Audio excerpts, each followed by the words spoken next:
Hi there, welcome to my YouTube channel.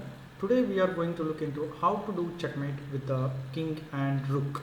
Here we have placed the white pieces, white king and rook at their initial position, while we have the black king in the center of the board. Now it is almost similar to that of doing checkmate with the queen. So what we do basically is we start blocking the king line by line. Firstly, we start, for example, we can start with bringing the rook to d1, or we can also start by bringing the rook to a4. Now I am going to show a simple method of blocking the king with the rook. There are many ways to do it, but to make it easy, I am just showing you the blocking method by creating this border or box like position, rectangular box. Now let's say the black king moves to d5. We just try to bring the king forward so that we can use the king for supporting the rook. Now the next task will be to take the king to the corner. This we do it by creating the box. Now here, for example, the rook can come to e4, and here you see we have blocked the king similar to the checkmate done by the queen. We have blocked the king into a box over here. Now this king will be further blocked towards the corner. Let's say the king goes to c5, then we will block the next line. Now you see we have blocked the king further, one more square or one more line. Now let's say the king moves back. Now we can bring. Now we can't further block the line because we are still maintaining the control over here. So we will not give a check and open the line. We will now use the moves to bring the king forward. King moves to c5, king to e5, and now as the king goes on back, we will use the blocking method again. Now here we have seen the blocking with the rook. Let us say the king goes back in this way to b5. Now we cannot increase the control of the rook here because that will open the this controlling box which we had created. So we cannot use the rook.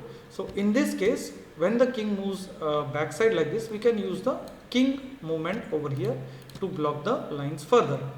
This way we are still maintaining the control as well as controlling this line in front of the king by the king's opposition. Okay, the king goes back to b6. Now we can further block the line with this square.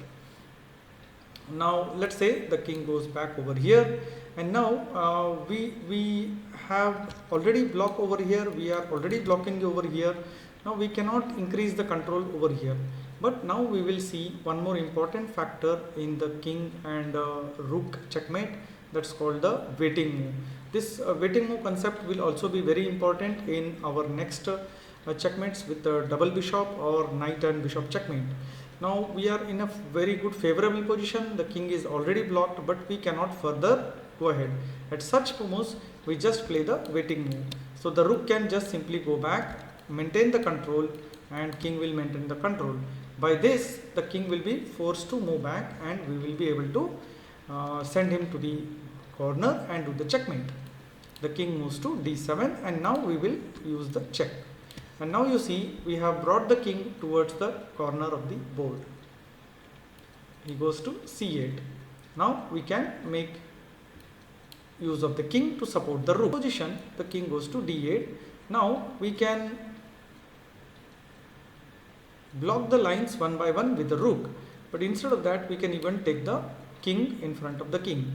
Now in this position the king will try to run away from our king. Now what we do is we just play one waiting move. Now in this case we play rook a7. The waiting move is a very important part when you are doing this, because if the king returns back, then we can do the checkmate. So the king will try to move towards the corner. He is moving away from our king. So we follow the king. Now if he returns back, then we have a checkmate over here. So he goes this side. We again follow the king. He goes this side. We again follow the king. And now finally the king has to return back. And now we do this checkmate. So this king and rook checkmate approximately required 15 to 16 moves to do the checkmate. It may take more also depending on some positions or the move. If you are missing one move, it may take one or two moves extra also. This checkmate can be improved by regular practice. If you practice this with your sparring partner or against the engine, you will be able to do it perfectly. So keep practicing, and I hope you have understood how to do it. Now let's solve some tricky puzzles with the king and rook checkmate. This position requires exactly 4 moves to do the checkmate. You try to calculate this, and then you can send the answer to me in the comment section. I hope you have understood how to use the king and rook to do the checkmate. Do keep practicing and learning, and thanks for watching.